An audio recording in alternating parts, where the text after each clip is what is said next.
for attending my State of the School address remotely. I'm not taping this live because I realize not all of you have given consent to have your face on videos, so you're just sort of seeing me give the same talk that I'm going to give during the back to school night, the first night Fremont. Anyway, I'm David Alex, proudly serving as principal of Fremont Elementary for my second year. And it's really been, last year was a little bit of a learning curve, and but I think we made some really great progress. And I'm really glad to be back for my second year. We have a great set of teachers, an amazing set of students coming back to the school.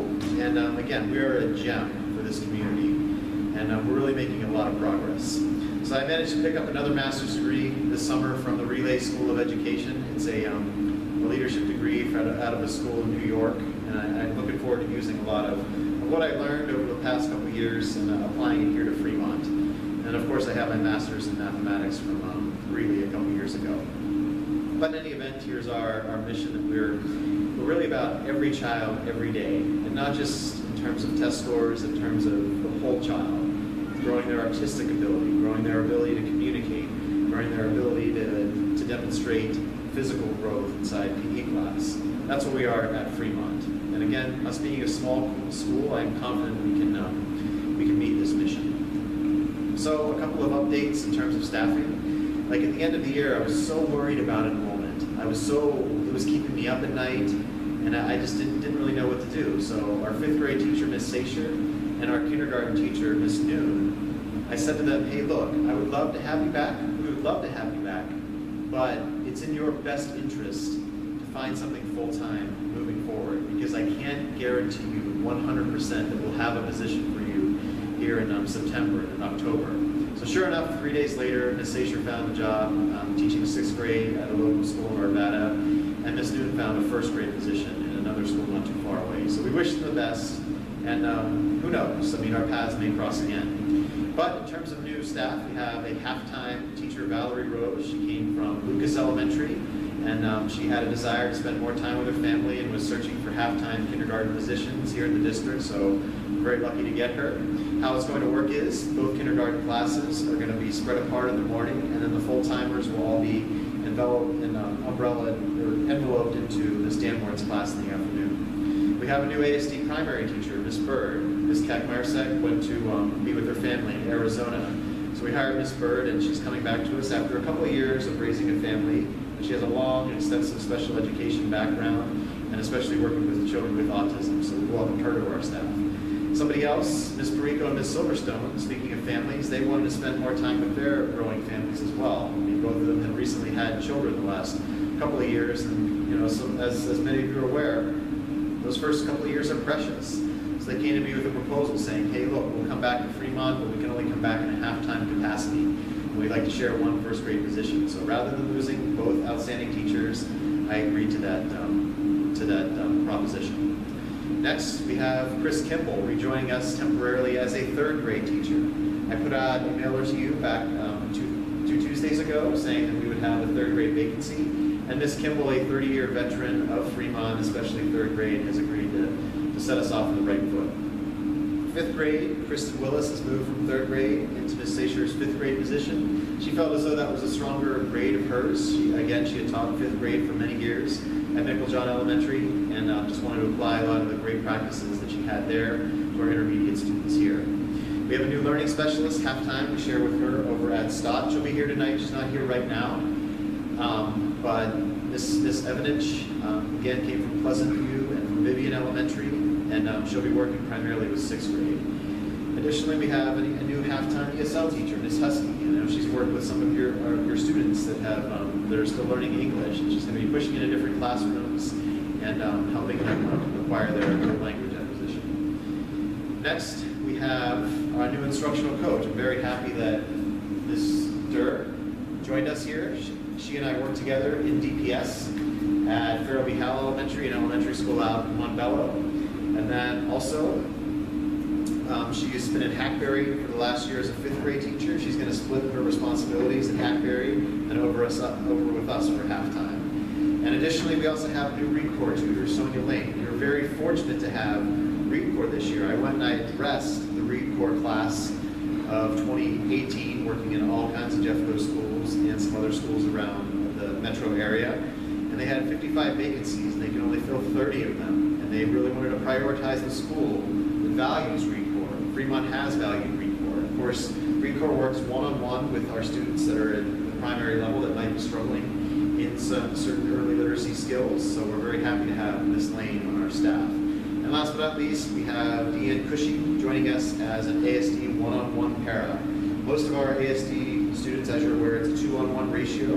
We're getting another young man from Fitzmaurice Elementary who requires a 1-on-1 paras, and Ms. Cushing has worked with him in a similar capacity before, so she has come over to join us. So Fremont by the numbers. Again, I was so worried about our enrollment during the year. Like I told my staff, I would go hiking, I would get to the top of the mountain, and I would realize that, okay, I'm going to summit this peak, but I'm going to come back to the trailhead. I'm going to get in my car, and this enrollment problem is still going to be staring at me in the face. But I'm happy to say that as of today, we're up to 273 students, which gives us our FTE allocations in the classroom. And more importantly for all of you, it was a priority for the SAC that we did not want multi-age classrooms. We did not want split classrooms. Well, I'm proud to say that we're one of the only schools in this area that does not have that anymore. We can continue that tradition. I know it was a big deal with the split between 5th and 6th grade a couple of years ago. We broke that up last year, and we can continue doing that this year. So I'm very happy that we do, that every kid has with their peers, and every kid is getting the grade level that they're accustomed to. Next, we had double-digit gains on our state assessment. I mean, this is a really, really big deal. This is the PARC assessment. That's higher than any other school within the Arvada West region, and possibly any other school in Jeff. I'm not sure. I haven't calculated for all of them. I mean, the data is still embargoed, but I can tell you the data is really good news.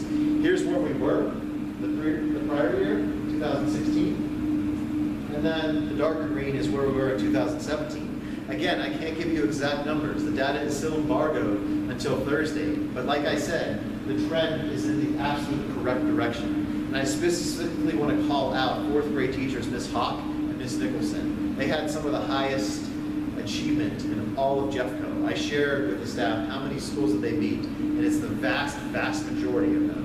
So if you have a 4th grader going into either Hawk or Nicholson's class, you're going to get some really, really strong gains this year. I'm very confident in that. So a couple of changes in terms of the handbook. I'm banning fidget spinners and all of their derivatives here at Fremont. This is a picture of me in Chinatown a couple of weeks ago. The guy was trying to unload the fidget spinners for $10. If you ask me, that trend has crested. That fad is on the way out. But leave the fidget spinners at home. Leave the fidget cubes at home. Leave the fidget spears, the fidget whatevers at home. Kids can play with those toys on the bus. They can play with them at home. Just don't bring them to Fremont. If they're brought to Fremont, we'll confiscate them, and you'll have to come and pick them up. There's just no scientific consensus as to whether or not they're an adequate ADHD mitigator. At least there's not been any peer-reviewed works on it. So we're just going to say no fidget spinners. And it just causes too much sense of jealousy among the kids. Some kids have a more valuable fidget spinners than another one, and we don't want to deal with it this year. Something else that I'm changing for the handbook is the COPA. So COPA has to deal with the fact that children that are under 13 years of age should not be on social media sites such as Musical.ly, Facebook, Snapchat. It's well within that terms of use that I'm sure everybody reads when they download an app. We're not going to have that here. If you want your child to have access to those communication tools, fine. We're not going to tell you how to parent. Let them use it all they want at home. But if there's any conflicts that develop between them and another student, or them, or God forbid, somebody outside the school, we're not going to spend time mediating that conflict. We just can't do it. We spent way too much time last year. So again, if they're violating the terms of use, it feels weird condoning that violation of the terms of use. So again, they can have the accounts, you do whatever they want with them. Just don't bring it into school. So middle school transition. So there was a big meeting with middle school principals, elementary principals, and achievement directors and the cabinet yesterday about, are we ready to transition to middle school with 6th grade in 18-19, or do we need to wait till 19-20? And honestly, the decision has not yet been made. But we're going to support it either way. Like, I think our 6th graders probably should be in middle school. Just again, coming from a Denver background where all the 6th graders are in middle school, and that's just the way we've done it. I just feel like it's better for kids, more elective options, more social, emotional possibilities, and just the independence to switch classes. I think it's the right way to go. But it's possible that we're not ready yet as a system, and we'll support that either way. So it's possible with that, it might be the last sixth grade year at Fremont, so we would have both a fifth grade and a sixth grade continuation. We're going to have those discussions at the first PTA meeting on the 16th of September. So if you're a fifth grade parent or a sixth grade parent, we highly recommend you come to that meeting so we can touch base on that a little bit more. So next up, of course, you can always invite your student to wear college gear, wear Fremont jersey, wear A-West high school gear, wherever they're from, on Fridays. The staff will be wearing that too. So that tradition will continue for this year. Next up, we have some enrichment opportunities. Of course, we'll continue running club, as that's a very popular Fremont tradition. Every Tuesday and Thursday out around the field. I know last year I participated. I got my 100 miles in a very slow manner, but we're going to do that. Also, we got a couple of keyboards donated over the summer, and we have some drums, and Ms. Ross is going to do a music club in the mornings as well. We'll have more information about that. After school clubs, we'll have coding for kids, kindergarten through second. It's going to be little coders. 3 through 6 is going to be video game coding. They have a table out there in the hallway. Soccer for Success, we actually are partnering with U.S. Soccer in the Colorado Rapids to offer a free soccer program for grades 3 through 5. Coach Westall and our RECORE tutor, Ms. Lane, is going to help run those practices. There's going to be games on Saturdays. Pretty impressive. So go ahead and check out the table out there, or check out the table in the office since you guys are watching this live stream. Anyway, we'll have Little Red Hen Art, Sarah's Spanish School, an opportunity for children to learn Spanish. Again, in a global economy, it's super valuable for kids to have a second language. You know, I wish that I was fluent in Spanish. I know a little bit here and there, but it's great to start them early on that. Of course, our after-school enrichment program will be offering some enrichment programs to the teachers. Like last year, we had a book club and an extreme video game club, so this year we'll continue that as well. Next up, expectations of me. You know, you'll see me outside, you'll see me in the classes, you'll see me walking through the hallways. I will maintain that high degree of visibility. That was a really positive feedback I got from that last year, and there's no reason for me to change. Next, you'll hear regular communication from me. I'd highly encourage you to opt into email communication, opt into text communication from the office. Like every Thursday around 5 o'clock, maybe 6 o'clock, I send out the Falcon Express. We got one last week, maybe.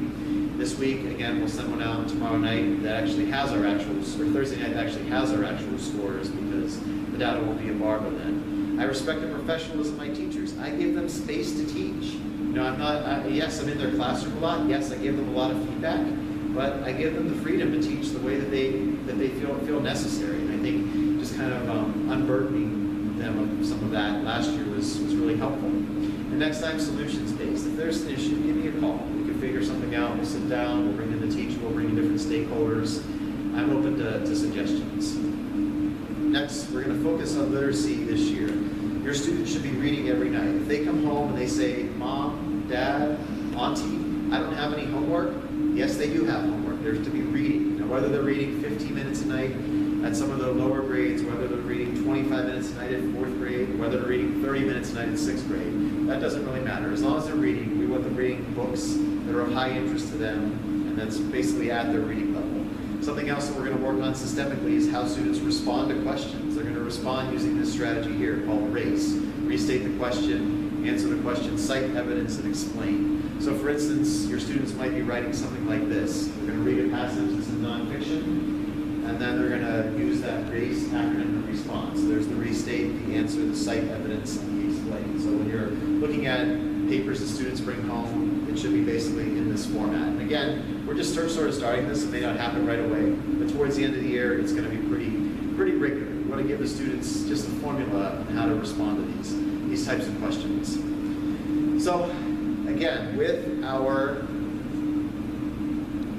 no multi-age classes, making sure that we have almost 2 teachers in every grade level, we're on a really tight budget this year. We're on a knife-edge budget. So I highly encourage you to pay your student fees. Like last year, I got stuck with $5,000 of outdoor lab fees that could have been used for something else. It could have been used for professional development, could have been used for more field trips, it could have been used for a lot of things. We also need help volunteers. Like I can't really afford to have staff members doing the crosswalk duty like I did last year. We need help with that. We need help in the clerical, helping making photocopies for teachers, cutting things, and then also yearbook too. Like we had some great work with Crystal Garcia on making the yearbook last year. We want to continue that this year. So, last but not least, PTA. PTA is looking for new members. Again, we'd highly encourage you to come out to that first PTA meeting on the 16th of September. That's a really big deal. We need just more parent involvement with PTA. I feel like we're stronger together. Like, and I don't want to be making all the decisions by myself. We're just here with my teachers. I mean, you own the school as much as I own the school. So, solar eclipse. So, of course, you probably heard there's a big solar eclipse on the 21st, which is the third day of school. It's a once-in-a-lifetime opportunity. You're welcome to take your child out of school that day, and if you have the glasses, just go ahead and let them wear it. In fact, we're going to have some glasses here in the office that we can give away for that purpose, unless there's any left after you see this. The school will use indirect viewing methods. Like, I was going to have direct viewing methods. We kept on getting more and more warnings from risk management, from safety and security, that if any child has any damage to their eyes, we would feel horrible, and it'd be a terrible, terrible tragedy. And I don't want that responsibility as a school, and I don't think you want that either. I mean, even if we have the glasses, it all depends on them using the glasses properly and making sure that they're not staring at the sun at all. And we're going to have inside recess that day because, again, we can't supervise 273 kids at once on the playground and guarantee that nobody's going to look up at the sun. So that's going to be the 21st, and this Polachek is going to do mini lessons with the students in their classrooms, and we'll do some indirect viewing methods. That might be a pinhole, it might be a live stream, it might be one of those other recommendations that Jeff Co puts out. So a couple of upcoming events. Of course, first day of school is on Thursday. We're looking forward to seeing all the students here. That morning we'll have the Department of Fire and Safety from Arvada out there telling people to slow down. They drop off the students. The Kinder Getting to Know You days are the first 2 days, so many of you I know have signed up through the Sign Up Genius for those Kinder days. We have the solar eclipse, we talked about that already. In the classrooms and online, you'll have a chance to sign up for the modified attendance days on the 25th and 28th, and the teachers doing assessments with the students. We have the Harvest Festival and the Kinder Parade on the 9th, and then we have our PTA meeting on the 16th, like I mentioned. And then we're going to have a fundraiser that we started, like we do every year, where they sell, you know, the trinkets and food and all kinds of stuff through that catalog. Your child will get a chance to do that. So that's kind of it for now. You know, I think that we're going to have a great year, and I really appreciate you spending the last 20 minutes watching me talk through the State of the School address. We're a great school, and we're moving in the right direction. Thank you very much.